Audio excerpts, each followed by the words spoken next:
Bəh bəh. İnanmıram Təbrizdə olasınız. Haç Sultan Əlini tanımıyasınız. Hacı Əsula, bizə bir bilgi verin gör bu iş neçə ildir sizinlə vardı? Ata-babadan yetişib öz başlamısınız? Bu iş o ki müstəhzəsiz. Bu ya bizə ata babadan yetişib 110 ildir ki sabiqəsi var ya. Hə Təbrizdə yox, ayı şəhərlərdə də.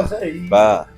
Hətta Sadiratda da görsən Hacı Sultan Əlinin adı mərufdur. İndi gözəl keyfiyyətli əla bal istəyəsiniz, kəri istəyəsiniz, sarı yağ istəyəsiniz. Dalısını gəzək Hacı Əsula. Şibiniş gəzən şibiniş bal qeymaz, qəni ilanmaz.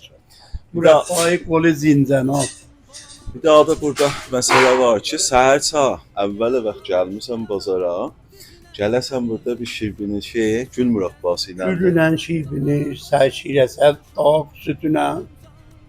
Yəni demək olar ki, nə mənə ki süddən əmələ gəlir, nə mənə ki bir qolda bəniyyata mərbutdur, bu tükanda tapılır. Sultanəli Firnipəz hamıdan məşhur ləbəniyatçılardandır ki, bu gün gəlmişik burada bir dənə gözəl bal qeymağa qonaq olmuşuq buralarda.